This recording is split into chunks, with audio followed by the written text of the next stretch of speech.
Hello, you're listening to Talking Utter Slot, the Slot Car podcast. I'm Scott, and this is my co-host, the pain in the neck that is... Pedro. To get the answer, understand why he's done that, let me just completely throw our normal intro, dear listener. You have to listen at the end, because at the end there's an outtake. On you go. Thank you very much. In this episode of Talking Utter Slot, we are keenly awaiting the Le Mans 24-hour race, the greatest motor race of them all, the source of inspiration for slot car makers from their earliest days.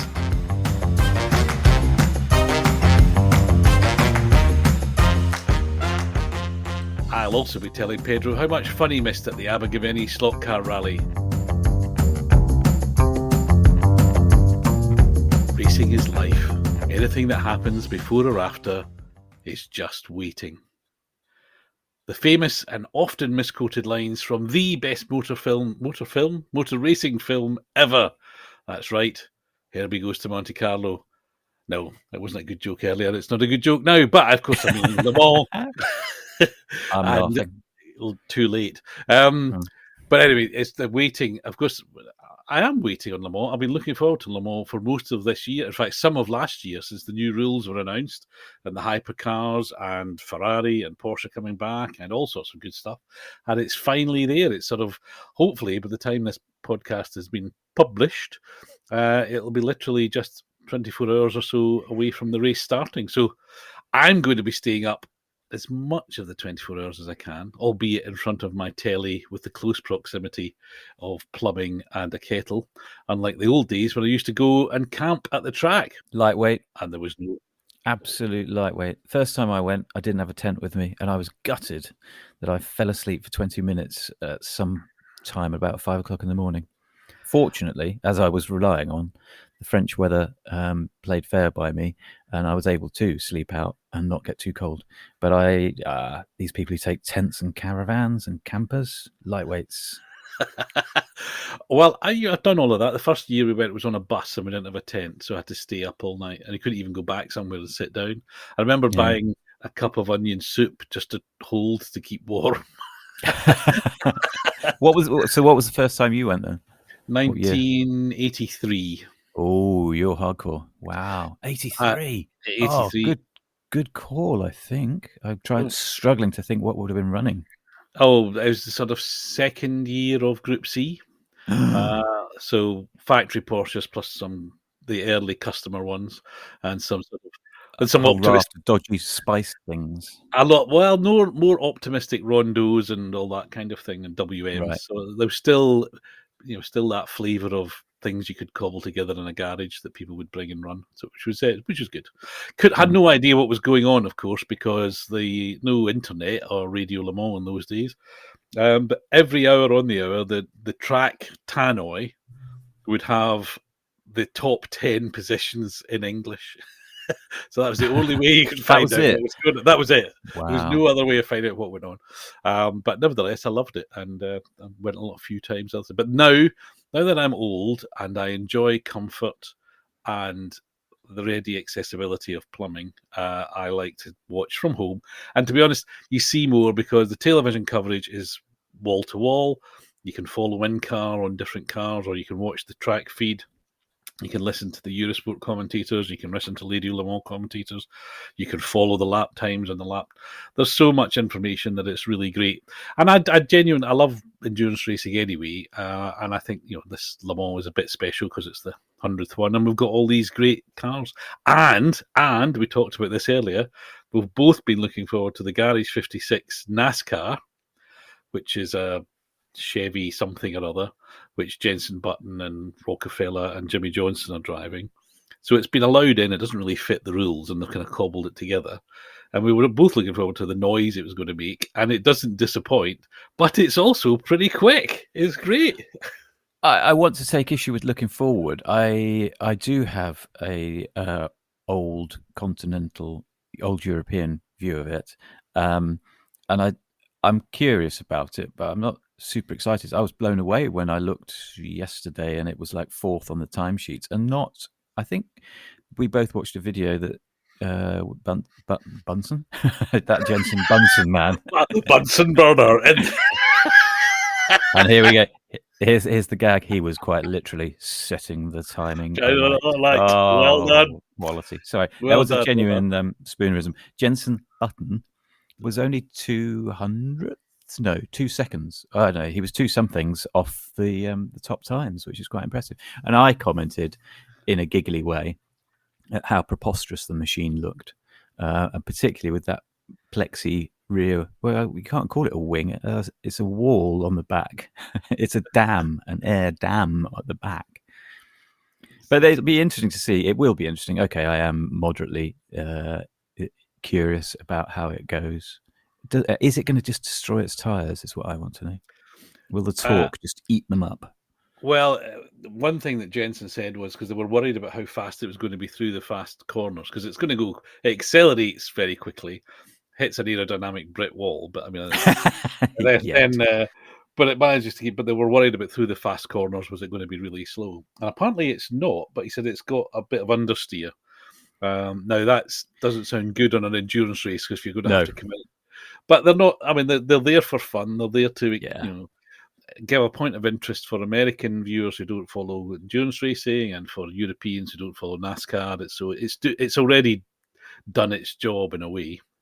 The only thing I'm slightly disappointed of is the livery is a bit subdued. Dull. Yeah, I would have thought something a bit more pizzazzy, but there you go. Can't have everything. Well, I was slightly fearful it would have the stars and stripes all over it, as is the way that God bless them, the Americans love their flag. But it's pretty subdued. Maybe it's currently running in some kind of, I don't know, testing paint job, and it'll get a bit more exciting nearer the time. I wondered, looking at it, whether or not anyone other than those fools who do the 3D printing would knock one out, as it were. No. It's right up Carrera Street, I would have thought. Exactly my thought. I thought it's a kind of Carrera kind of car, that one, isn't it? Yeah. Well, we'll see. We'll find out. I think, would you buy one if they made it? Certainly not. Well, there you go. Let's encourage the maker. Oh, I wondered if they would make it. I didn't say I'd buy it. You wouldn't buy them. But you have bought a number of Le Mans-based models, haven't you? You did confess this. Once again, it's just seamless. It really is. I doff my hat, or my chapeau, as I should say. Your chapeau. My chapeau. Yes, Scott, I have bought a lot of Le Mans cars, funnily enough, because it's... well, I mean, I buy GT cars, and they just happen to run at Le Mans, I think. I don't necessarily buy Le Mans cars. So if you were faced with a car in multiple liveries, and one of them was Le Mans, and one wasn't, would you be swayed towards the Le Mans car? That's interesting. Well, I'd have to go with my Pedro's rules of slot car purchasing, though, because rule 1 is buy cars that you have seen running. So if I have seen it run at Le Mans or at Silverstone, if I've seen it run, I would buy it. I don't think the Le Mans livery would necessarily sway me one way or the other. Like if, I'm going too deep with this now, if it was a Le Mans car, but it had also run at Silverstone, and I had seen it at Silverstone, I would buy that livery. Although, in fairness, they probably wouldn't change the livery that much. 10 minutes, and it's a livery. I don't think, not these days, but I think back in the sort of 70s and 80s and stuff, the liveries would change practically every race sometimes, wouldn't they? But I think it's sweet. I think it's like with Monte Carlo and rally cars, and we'll come to rally cars later. If it's a Monte Carlo or an RAC livery and number plate, that tends to sway me a little bit. I mean, it's not a compulsion. I don't have to buy all of them, but if there's a choice, those are the ones I quite like. But no, Lamont, but you mentioned Stars and Stripes. One of my favourite liveries on the slotted Group C Porsche is the Stars and Stripe livery, which I think was from 84 or something. And I'd long liked it. And then last year or the year before, Electric Dreams, the big retailer and the Pendle of North America, if we can put it that way, they held... I like that. Do they talk like that then? Do they say, all right, you want to buy a Group C car, do you? All right, I'll put that on your credit card. I think they've got more of an American continental accent funnily enough. Who'd have Anyway, we're based in LA, but the weather's better at Electric Dreams, I think. But anyway, the point I'm making, they had a race series or a race event, and they produced the most beautiful poster for it, which was that car, that model with the stars and stripes, sort of in the center of a graphic representation of the flag. And it was so good. They were selling a poster of it, a sort of A3, A2 poster of it. But the postage from America to here just made it insane. But it was very nice. But that car is a nice one. You're going on about the car, and I'm absolutely struggling to picture it. I do not recall seeing that particular livery on the Porsche. It's one of those liveries, because it was literally just the flag, and I think the only thing written on it was "Spirit of America" from memory. You sure you're not thinking of that massive Corvette nightmare that had Spirit of America on it? Or am I getting that wrong? Oh, two old people talking about stuff they don't know. I'd have to do live Googling, but anyway, we can look at that. It's a 956, and it's basically just stars and stripes. There's nothing else on it, race numbers. Which always begged the question, who was paying for it? Because there's no I'm sure the American taxpayer or the US Tourist Board hadn't paid for it, so I don't know who paid for it, but that's a secondary condition. It's a lovely looking car. Dealers probably paid for it. The Whittingsons. Oh God, we haven't got a lawyer, have we? No, we haven't. Not yet. No. It has got some sponsorship on it, but not a lot. Sachs apparently supplied some suspension bits. I think that's the trade stuff. Was it Kramer that run it, or Yost? I can't remember. I'm struggling to find anything other than pictures of models of it, to be honest. Yeah, and none of them being slot ones. I see that one completely eluded me. It is actually quite a nice livery. It's not what I imagined. It's quite, it's okay. I'm going to say there you go. It's okay. But it has completely escaped me. I did not know they had released that one. Okay. 1986. It actually managed third place. Allegedly. I was there. There's another one I was there. I like that idea. Things you've seen. Oh, dude! My respect goes up if you were there in the Group C era. I knew a mechanic on the Jags that Tom Walkinshaw took probably in 87, 88 or so. If he took Jags there in those years, I don't know. But he lived up the road from me, and I was slightly in awe of him. One, because he worked on the Jags, and two, because he'd gone to Le Mans. And I'm actually finding myself respecting you a little bit more because you saw Group C's. That's odd, isn't it? Because I'm very old. Yeah.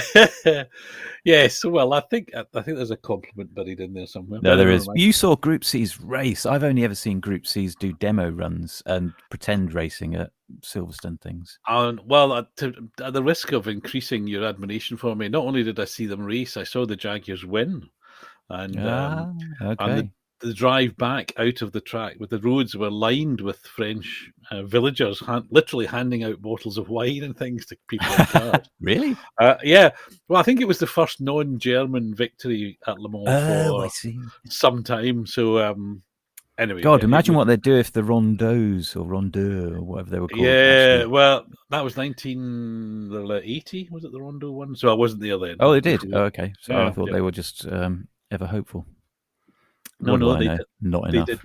You're not doing enough studying. It's sort of as I just mentioned before, in the run up to Le Mans, I kind of almost sicken myself because I pull out the old books and magazines and sit and pore over them and watch old videos. And in fact, the other delivery I'm waiting on today is a new book called Le Mans, funnily enough, by Richard Williams, who is a very interesting journalist. He writes or used to present Old Grey Whistle Test, has written some really good books on the music biz and some very good books on the motor racing biz.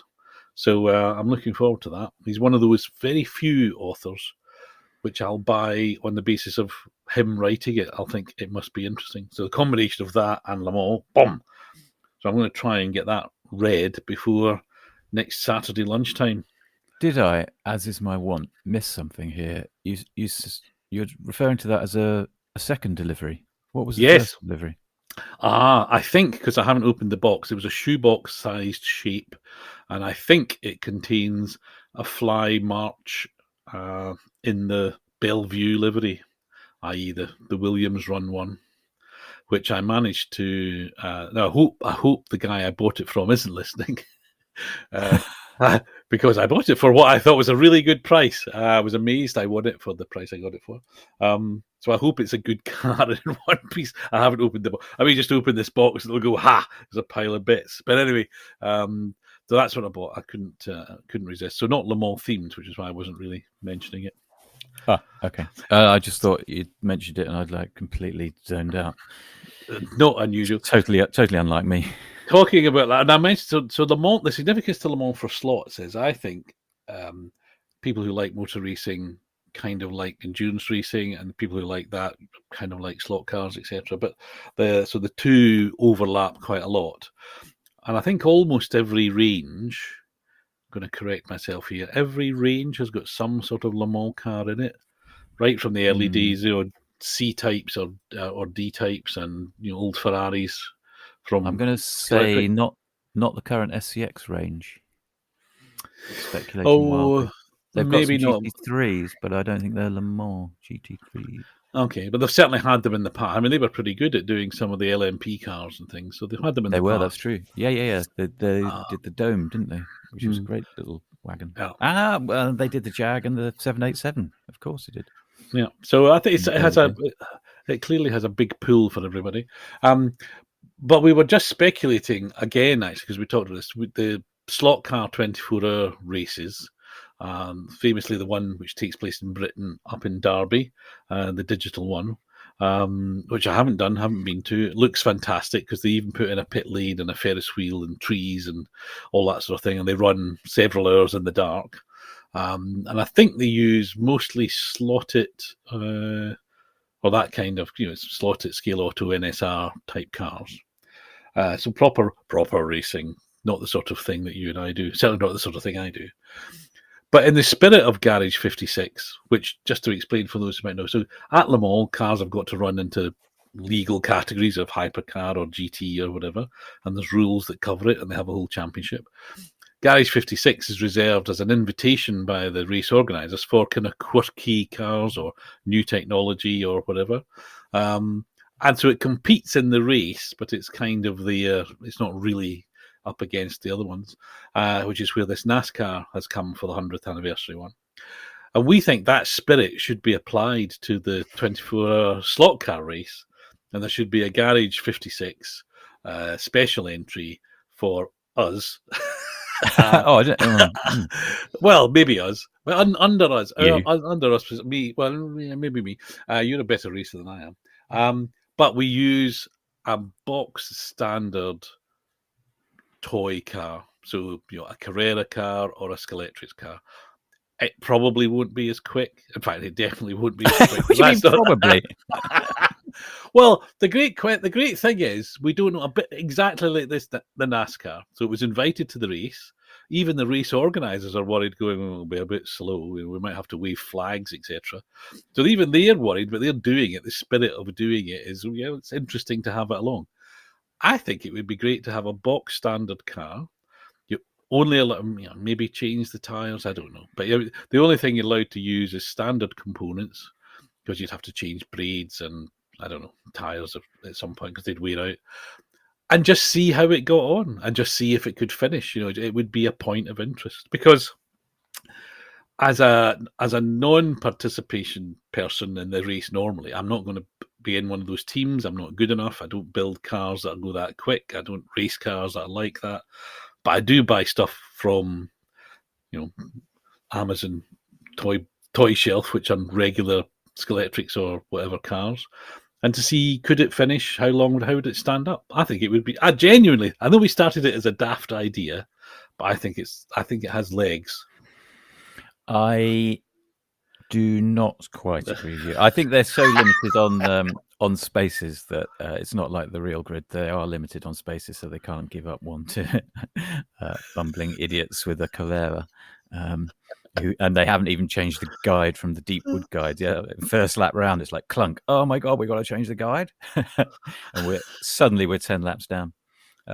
I like the idea of it. Yes, I do agree. The idea is great because it would be the whole race on Saturday, Sunday, sell on Monday kind of thing. You could genuinely say, because I mentioned in the little chat we had before we start recording, although we were chatting and recording earlier, unbeknown to one person, the idea when they say, oh, and a Scalextric car won the 24 hours at Henley on wherever it is, and then you look into it and it's just a Scalextric's body that's been lightened and shaved to an inch in its life, and it's got slot it this, slot it that. Nothing underneath is still Scalextric.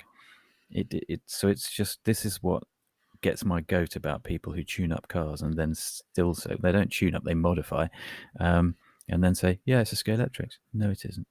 But I like the idea of it. I think it's a sweet idea, sweet idea, but I don't think it's got legs. Well, you know, I've got an addition to that. If we could have one of each, so there's a Carrera team and a Scalextric team, so it's, you know, it's proper. And now you're taking up two of their precious battle slots. of the toys. Yeah, I know. But you know, I can dream. Yeah. But, yeah, if the organisers, you know, Gary, if you're listening, let me. Gary, if you're listening, Scott would like to do this, and Scott would like to do this, and Scott would like to do this. Scott would like. Pedro, he's out. Scott would like to. I'll speak to Simon at Scalextric, and I'll speak to Gunther at Carrera, and we'll see. You know, this is it. We've got to do it, guys. You know. I don't know quite, because I know I'm involved in the conversation we have before we start recording, but that doesn't necessarily mean not always. So I just wanted to say, I don't know whether you would plan to go off on one now about Abergavenny, but the Le Mans race, it looks like something you'd like to have a go at. The Abergavenny thing you did at the weekend, I've seen some photos now, and I kind of have that, I don't know what it is, FOMO. I actually did mow. I missed out, and I feel like I missed out. And but don't tell anyone, certainly not you. It looked like you had quite the tracks looked great, and I'm sure that was quite a laugh you had. Tell us about it, Scott. Or do you want to do that at a later stage in this podcast? No, you just want to move me on from it. I think the fact that you're encouraging me to talk about slot car rallying is a huge step forward. It was very good fun. I had a great time. I wish you were there. Short of driving to Oxford and hijacking you at 7:00 in the morning, I think that's all I could do. And there were people from your club that were there, so you could have hitched a lift. But anyway, next time you've got to come. Everything about it was. I'd looked forward to it. I've been before. They're nice guys. I'm sort of so familiar with it. I was looking forward to seeing them, playing with the cars. I even had a nice drive down, although I left at 6 in the morning because the sun was shining and the roads were empty. Got my bacon and sausage roll when I arrived. Made a decision on which cars to run. Now, one was taken. I got, just a recap, I'm allowed to enter 4 cars into 3 classes. So there's classic, 80s, 90s, and modern. And I'd been lent a newly built Rover SD1. So Phil had built that one and very kindly lent it to me. So slightly nervous because it's someone else's car. And I don't want to wreck it. That was in classic, so that was a given. And then I'd got a team slot Audi Quattro, which on my track was very quick, very forgiving. You could drive it badly and it stayed in the slot. A Ninco Clio, which again, suspension, quite a torquey motor, not too big, fits between the gaps. That was good. And my SCX. Stop. When you say Ninco Clio, didn't they do 2? Like the original NC1 version, and then there was the later one, like a Mark II. The later one, yeah. The later one was what you took. Yes, because it's got suspension and a big motor. It's called a speeder. I'm looking at it as we speak. It turned out a speeder, and it was. I did an SCX 911 because it's again quickish, but it's narrow and quite forgiving. And although I don't think I'm ever going to win the damn thing, the tracks are very twisty and they're often quite bumpy, and they've frequently got narrow gaps or very, very, very catchy-outy driver. They've got logs or rocks on the inside or the way into corners. So if you're a little bit sideways or you're not quite flicking it round the corner, you will catch on these things and it will tip you off. Anyway, the Rover was fantastic. Lots of weight in the front. It went blatting round. It was a joy to drive. I don't know where I finished. I haven't looked at the results, but I did reasonably okay. The Quattro. The first stage we did was a routed wood, beautifully made track, beautifully scenic. It's fantastic. I encourage people to go on to YouTube and look for the Abergavenny Slot Rally. You'll see the tracks on there. Or go on slotforum.com, which is quite head and shoulders the best forum out there. Others are available, but they're just not as good. And what are they called? What are the others called? I don't know. Slot Racer Online. Anyway, the Quattro did all right because this was a billiard table smooth track. Wonderful. As soon as we moved on to the more regular, roughed up Skeletrix Ninco type tracks, the Quattro was a disaster. Absolute disaster. A measure of the disaster, I think it was something like stage 8.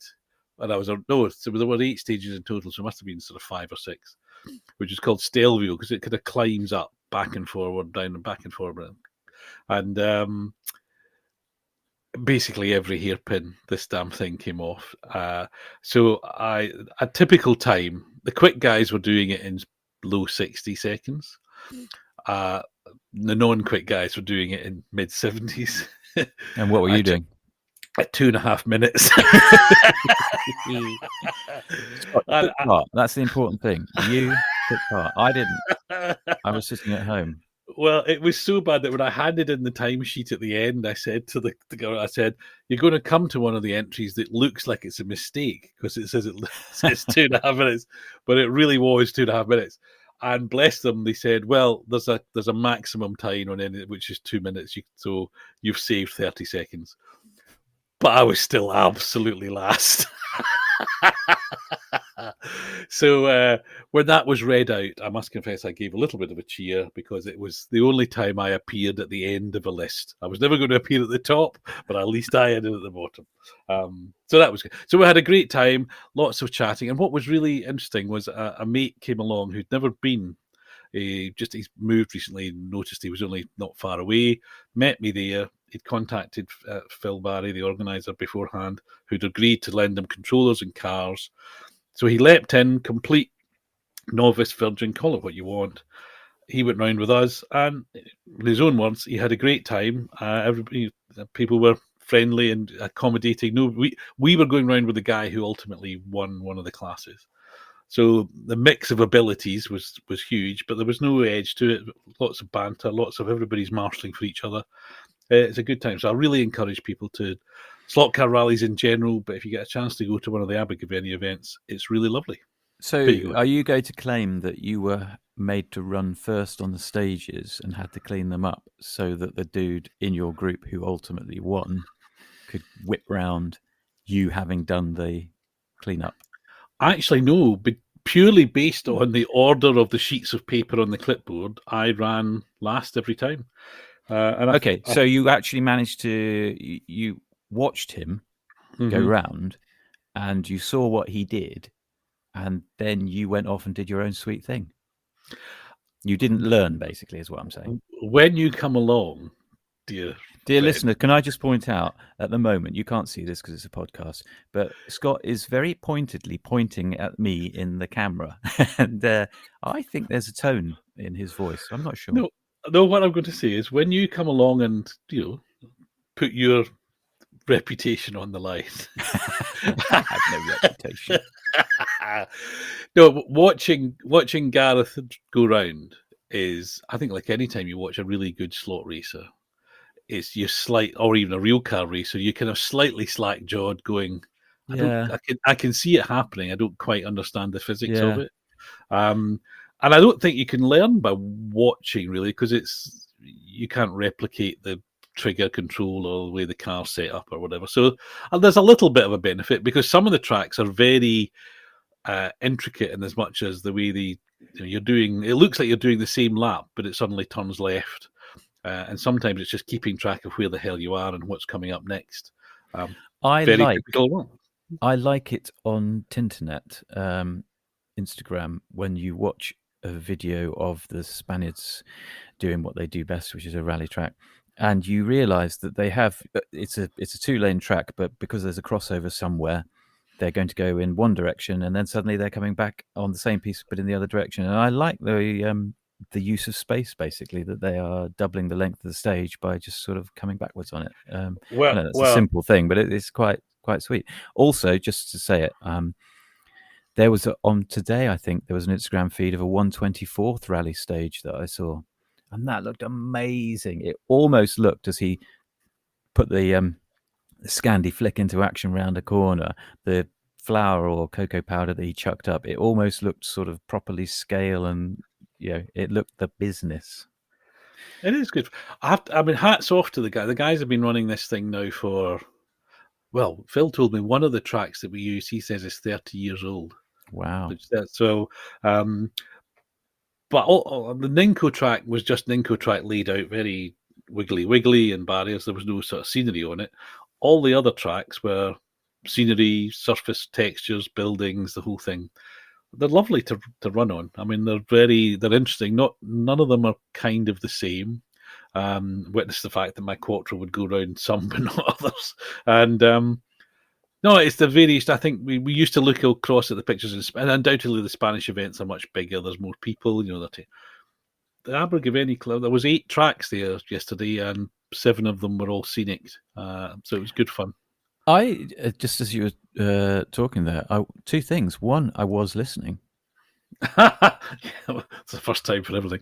And 2, I was suddenly realizing I don't think I've ever properly run on a scenic track. I have dreams of a scenic track. I have spent yet more time on Magnetic Racing's website between last podcast and this. I've gone back and I've had another look, and I'm trying to look at my baseboards and thinking, could I justify a marshal's hut or something, or a grandstand in the court? No, I can't. But I don't think I've ever run on a properly scenic track, and that is the child in me wants what he saw as a kid.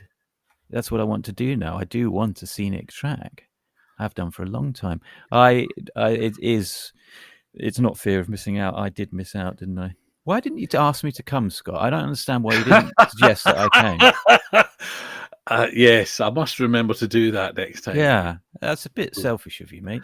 You miserable git. Anyway, what I said, if anybody wants, go to Swift Slots or YouTube channel. There's a little video which shows you the tracks, but particularly for you, it shows you one which is called I can't remember now, but it's the new one. It's the routed one, and if you want a scenic track, it's beautiful. It's beautiful. It's got everything you would want: overpasses, underpasses, banked corner, buildings, lighting. I'll actually take this opportunity for the listeners now, the imaginary Canadian, the 2 Americans, that guy in Sweden. You can tune out now because effectively the podcast is finished. This is just directed at one person who I believe listens, and I believe has made a routed track. And he claims he's made a routed track, and he claims that he'll let me race on it, but I haven't. That hasn't happened yet. He claims he's busy working, but I don't believe that. He goes off twitching, for goodness sakes. So yeah, I might get to run on a scenic track one day, maybe. Okay, let's resume normal podcasting. Sadly, lost the audience. He knows who he is, and I will get a kick in the shins probably tomorrow. No, we won't put this out that quick, will we? Okay. Well, before we move on from Abergavenny, just to say sort of publicly, thank you to the guys at the club who put the effort into organising it and having all the tracks all set up and arranging the caterers to be in. It's not easy, and they do, but the only thing they get for it is some thanks. Thank you for sorry. How many punters do they get? 20 odds, I think. Wow. Okay. I didn't do a head count, but that sort of. I was expecting more. Oh, and then especially to the group I went round with. So my friend Ian, it was his first time, and Gareth and Matthew. It was, as I say, we had a good time together, all mixed abilities, and there was no kind of prima donna-ish or tutting at the endless going off of my Quattro. So, well, no, quite clearly, because I wasn't there. That's why those aspects were missing. Oh, I would have tutted, Scott. I would have tutted. You would have tutted. Yeah. You would have tutted. Never mind. So let us move on from rallying and come to the nation's favourite part of the show. What's caught your eye this week? We need a theme tune. Dun, dun, dun. Improvised theme tune. What's caught your eye? I didn't think we were going to get round to what's called. I just messaged you earlier, in between the chat and the recording, on Instagram. Hobby Classic have got some a picture of a Mercedes van. A van. Yeah. It's not a transit, but it's an amazing looking model. I don't want one, but it's an amazing model. It caught my eye. You are starting to talk about slot vans every week. You know that, don't you? Really? Yeah. Oh, I could probably get a lotion for that, couldn't I? No, you can get a van for it. But this sorry, I've hit the mic there. The this thing looks, it's tiny volume. I think it's 75 units. Oh my word, is that all? And I don't know the price. I can't imagine what the price is. But if you have to ask the price, you can't afford it. That's always true, isn't it? But yeah, it looks lovely, and the desire is high. But I've already got, and I got, for my birthday, thank you very much again from my sister. I got this electric VW van in the Jägermeister livery. Well, you can't race it. Well, you can, but it's just a lovely thing to have. It's nice, and every now and again, it sits at the end of my pit lane. And every now and again, I take it for a gentle little perambule, and I smile, which is what it's all about. I meant to mention this a bit ago, maybe one, maybe two, I don't know. But I watched that Dave Kennedy on Tinternet, and he was talking about haulers, which obviously is what the ex-colonists call them. It was I think it might have been Hobby Classic. It's the Uberfluter Blue Wonder Viagra car and truck and its car. And he was going on about them being haulers and wanting it and yada, yada, yada, how cool it was, how awesome it was, how fantastic it was, how happy he was that it was being made, etc. He was being Dave Kennedy. And I just thought, I don't, other than for modelers, people who want to put them in display cabinets, I don't get it. You don't race haulers. I mean, I suspect people will be racing the Fly Transits, but no one's going to race that Hobby Classic. Well, no, I agree with Dave. I think it is great that they're doing it. It's an Avant slot, by the way. The things we've seen of it, the pictures of the design, and I think it's early resin runs of the molding sort of thing. So again, for people who couldn't follow Pedro's description of it, it's a 1950s Mercedes Grand Prix car, sat atop a bespoke, a blue, for want of a better description, pickup truck, but a very retro, space punky truck, which is real, which is what Mercedes used to transport the race cars around Europe, for some of the cars anyway, in the 1950s. And it's a lovely, lovely thing. I don't deny that it's not a lovely thing. I don't deny it looks like it's going to be a beautiful model. I just don't understand, why would you go to the bother of putting a guide and a motor in it, because you're not going to race it. It's going to cost you a fortune. If you do put it on the track, you'd be scared. I would be scared that you'd crash it. It's like, I don't get the point, and it annoys me because it's wasting valuable resources that the world can't spare, and it's not wasting them on things that I actually want. Well, leaving aside the fact that you're a particularly narrow view of the world, I've got, I personally have little quad bikes. I have the aforementioned Warsteiner van. I even have a lunar buggy slot car. Yeah, that says a lot about you. I definitely can't race them. I've got a Batmobile. I've got, etc. I think, forgive me, I can't remember which one of our industry contacts told us this, but I'm sure one of them said recently they sell more non-racing liveried models than they do racing liveried models. That is depressing. But then, good on them, because it means they can make some racing liveried cars. So exactly, it means, but people want to collect these things. That's fine. Just because You don't. Do you know that sort of tolerance thing we were talking about? Oh yeah, I got to work on that, haven't I? That's what my therapist said. I got to work on that. Yeah, I don't want to. You don't want to. But I'll bet you've got something which you don't race. Have you I haven't got got any vans. Oh my! Have you? I was just about to say I've got lorries, but they're racing lorries, so that's okay. Batmobile?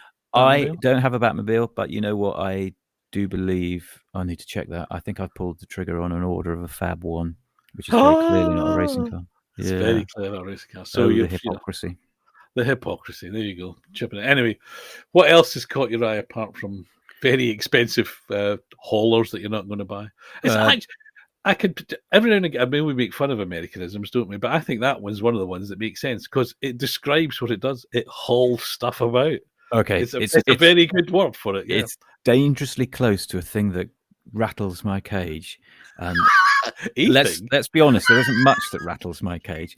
But when you drive up and down the highways and byways of this king's country, and on the motorway you see signs that say logistics on the side of an articulated lorry, it gets my goat because they're not doing logistics, they're doing haulage.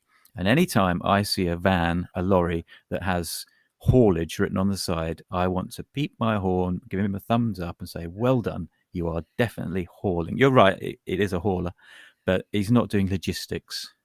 He's just hauling crap from A to B, maybe storing it in a warehouse, but logistics. Oh, you're so up yourself with your logistics. I can hear my non-slot car friend who works for DHL getting ready. They do so much more than just run trucks around. But anyway, we won't get into that. What else caught my eye? Did you see there's a new box, and it's not from NSR this time, which is quite controversial. NSR falling behind in the plastic box championship. It's another bench. I think it's a bench Mark II. And this time it's got an app. Oh, God. Okay. A bench. Shoot me now. I don't know what it does. All I've seen is a picture. On Slot Car Passion, other websites are available with news, but they're generally not as good. On Slot Car Passion, there was a picture of Bench V2. And it's a little plastic box that you put your car on, and then it talks to the app, and it tells you stuff. I'm not exactly sure what. I didn't waste too much of my time looking.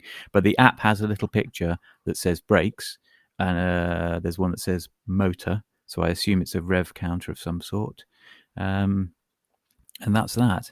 That caught my eye, and immediately I wished it hadn't. So are you going to buy one? Because you are a bit of a chassis shaver, aren't you? Well, I don't think I could use that to shave chassis.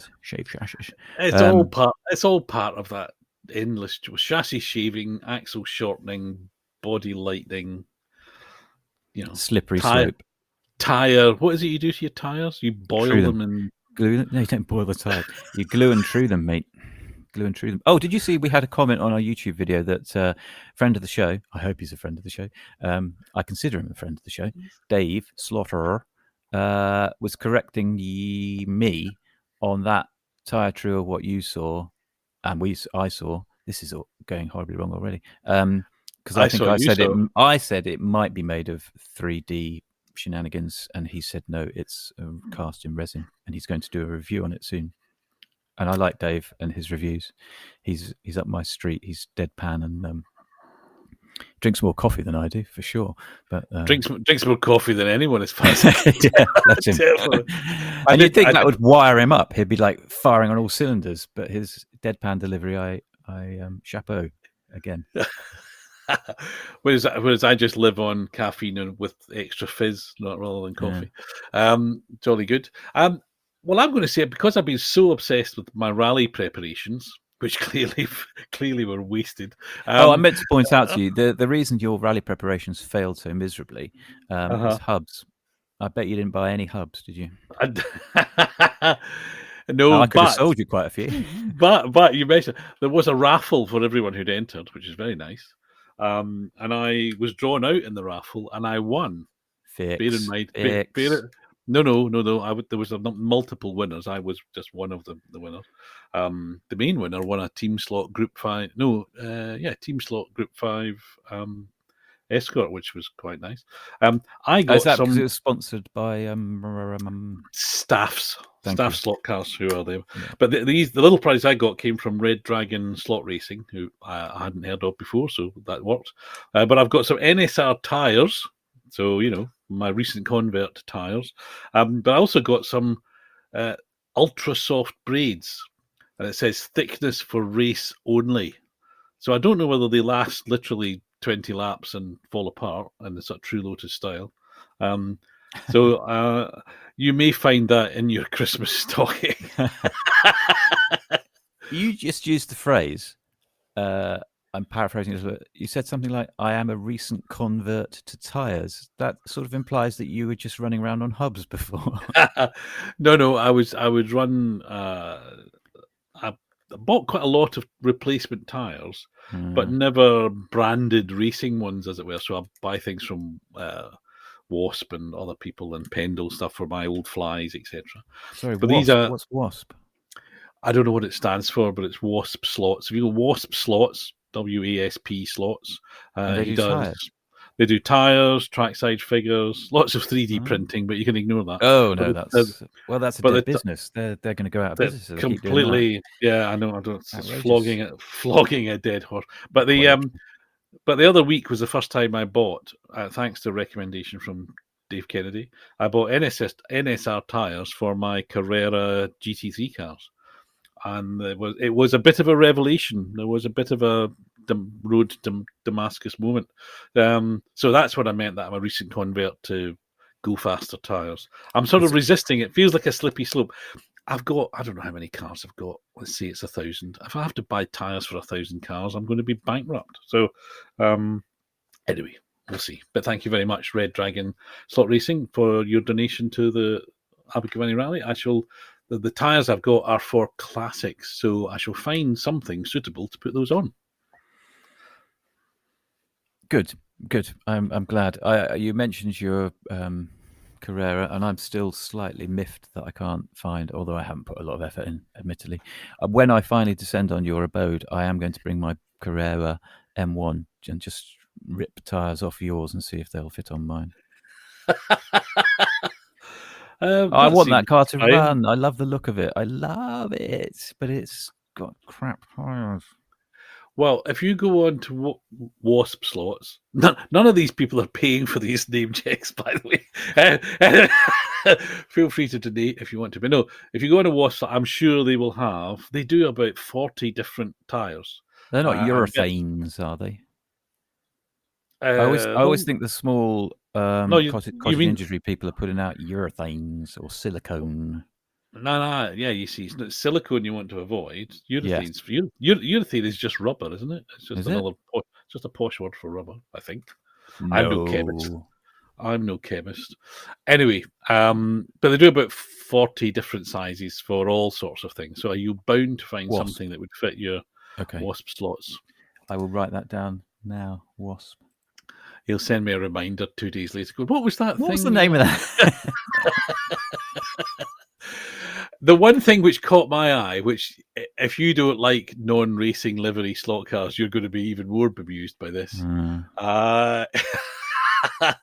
is the I think it's Le Mans Miniatures. I'm pretty sure it's Le Mans Miniatures. Do figures both in 1/32 and 1/24, and they've released a set for the Bugatti team. Is it Hawaiian Tropic Bugatti team girls? No, but 1920s Bugatti. And they're fantastic. They're relatively expensive, I suppose, but they're lovely. They're sort of in overalls and little scarves and caps facing backwards with goggles on them and all that sort of thing. Yeah, that's a lot more clothing than the Hawaiian Tropic girls. That's a lot more. I genuinely, not in a smutty way, although it probably is. I hope for the 100th celebration, 100th centenary doodah thing this weekend, they do this have... is Le Mans you're talking about. Not my birthday, it's Le Mans, yeah. Hawaiian Tropic girls were part and parcel of Le Mans for a long time, weren't they? They were scantily clad in crocheted bikinis. I mean, the crochet, the 70s. What a time to live. It was never a fashion I thought particularly flattering, and it's obviously in latter life I've been used. Well, we find different things attractive. Let's leave it at that. But Hawaiian Tropic Girls. And do you remember in Formula One in early 1980s, there were the Jacobatzi girls in very scanty red bikinis? No, don't remember that. So I'm off to Google. All of which is terribly not appropriate. And I was interested, an echo from my past life, that at the BTCC races at the weekend, that the Toyota team had eschewed, is that the right word? Had shunned the using of scantily clad or even very well clad young ladies to be the grid number holders. We'll use this. And they'd got in some burly blokes. Bet that went down well with the BTCC crowd. Well, they got in burly blokes from the Mission Motorsport charity, which very good cause. The guys who are they worked with Toyota, so it was a nice to see, and I recognised one of the guys, so it was quite good fun to see him holding. I don't want to get too controversial, but if they were called Grid Girls, well, are they now called Grid Them or Grid Theys or Grid Blokes? I don't know. Well, no, you can't do that because that's gender, Scott. So they'd have to be Grid Thems. I think you'll find I can. Yeah, I think you can. Can I just say, before you say time to say goodbye, I was excited to see, I think on both the Slotted and the Pendle accounts, the announcement of new stock coming in. Oh, I was so disappointed that I know where this is going. It was two white cars, and white is just no. You'd never make a white electric car. Sorry, it's just you don't do it.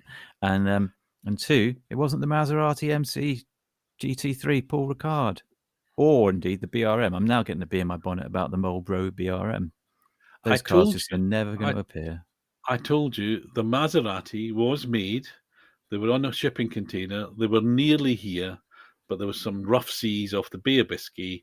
Container fell in the ocean, lost forever. Why didn't that happen to those Chaparrals, which, as I said to you, are just foolish cars? Why? I don't understand the excitement for those things. They're just dull. They're white and they're dull. This very much, the fault with that very much lies with you. Chaparrals are very interesting things. Okay, engineering-wise, they're interesting, but to look at them, it's like, is that a GT40 that went wrong somewhere? I don't know. Oh, they're quite quirky, and I think Maurizio, one of the Maurizios at Slaughter, is very fond of Chaparrals. I believe that to be the case. Yes. Yeah. So I think it's why I have hopes, dreams that maybe one day we'll get an RX-7. I forget the name of the cigarette company, the one that ran Bathurst, the Great Race. Sorry, because Maurizio, one of the Marios, is also into RX-7s.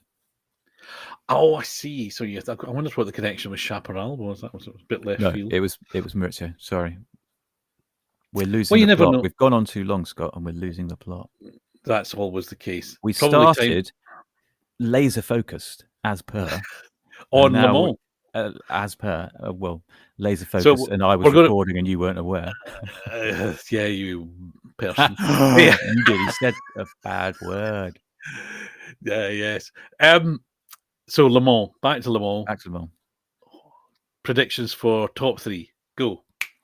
I don't know who's running. Of course you bloody know who's running. It's Ferrari, it's Porsche, Toyota, Cadillac. I'm not interested in we've gone there. I'm not interested in the hypercars. I'm more interested in Michael Fassbender doing well.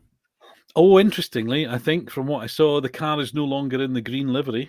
Oh, controversial. Yeah. So, but you know, who would I like to see win? I don't think I'd like to see Ferrari win because I don't like Ferrari. I don't want the BMW to win because I don't like Beamers. It's not entered, so you're safe there. It's not entered? No, they're racing in America this year. They don't do the World Championship till next year. I think I remember. Yes, you're quite right. I remember something about that. I would like the Jag to win. I'd like the Jag to win. You retrospective quotes at you. Or the Mercedes. The Jag or the Mercedes. There you go. Definitely not either of those. I actually, genuinely, I would like to see the Glickenhaus do well. Just because of that whole plucky, garagista or whatever he called them. They have less professionalism about them. I'm sure they're remarkably professional, but they're the little guy. Sorry, that's what I'm looking for. They're the little guy compared to the others. I think I sort of know what you mean, and it's very much the position for them. And I know fan favourite and all that, and particularly when they switched to the blue livery from the red one. But, and the drivers are all very well briefed every time they get interviewed. Oh, yeah, well, the car hasn't been evolved, and it's the same car that we started 3 years ago with, and because we haven't got the budget. Well, you've had, if you've not got the budget, don't do it, and if and why haven't they got something written on the side of that car? Because is sponsorship that hard to come by? I would have thought being part of the 100th of Le Mans, or the 100th anniversary of Le Mans, surely somebody with some commercial knowledge could have found some sponsorships. Anyway, so I agree, Glickenhaus is interesting, but the kind of Opura multi-millionaire or whatever he is saying, I can't really afford to buy bits for the car, just wearing a little bit thin at this point. So I've hit a nerve with you there, haven't I? Not a nerve. It sounds very ungenerous of me but I think you got to be careful. Someone, I wouldn't name drop someone who runs a very, very high-profile motorsport championship and has done so for many, many years, famously said to me a while ago, "Don't feel sorry for the poor rich people," and I think that's a classic example of that one. That's very true, actually. The line. I don't know about Glickenhaus setup, but the line of "Don't feel sorry for the rich people." Don't feel sorry for the poor rich people. Poor rich people, sorry. Yeah. Not, rich people who can afford to build their own Le Mans cars and go running them are not short of a bob or two. But anyway, on that somewhat controversial bombshell, we mustn't borrow old Top Gear cliches. But anyway, on that damp squib. That's good. We must you haven't asked me who I think is going to win Le Mans. That's because you don't care, do you? I don't care. Who do you think is going to win Le Mans, Scott? I hope it's Toyota, not just because.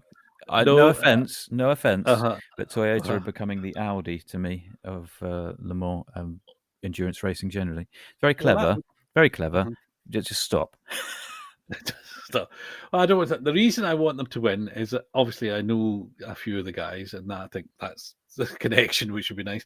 But I think they do suffer from this, or they're only winning because there's nobody else there, which is not really true. But I'd like them to win this time when there's Porsche and Ferrari, because I think they deserve it. So that's why I would like them to win. But for a Ferrari win or a Porsche win, Ferrari win would be a thing, wouldn't it? I mean. That would be a thing. And they need some consolation because the F1 team's a bit pants at the moment.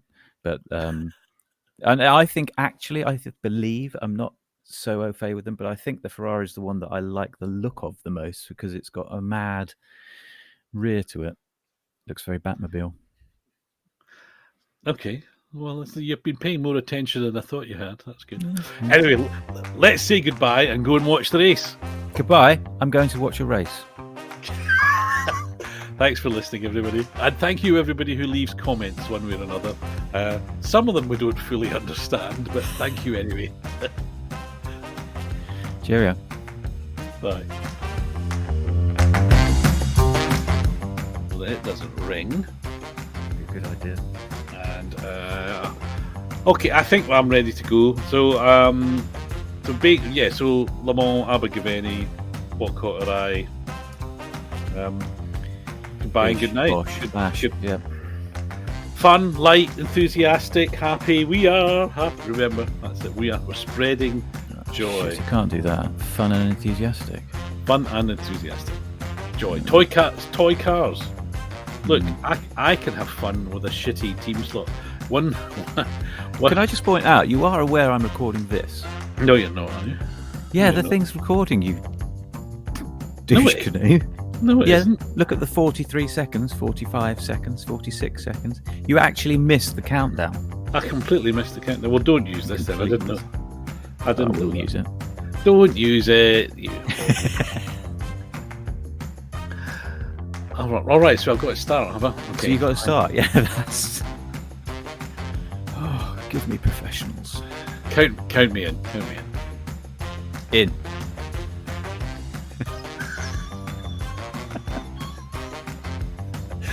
Is that because you can't count? Right.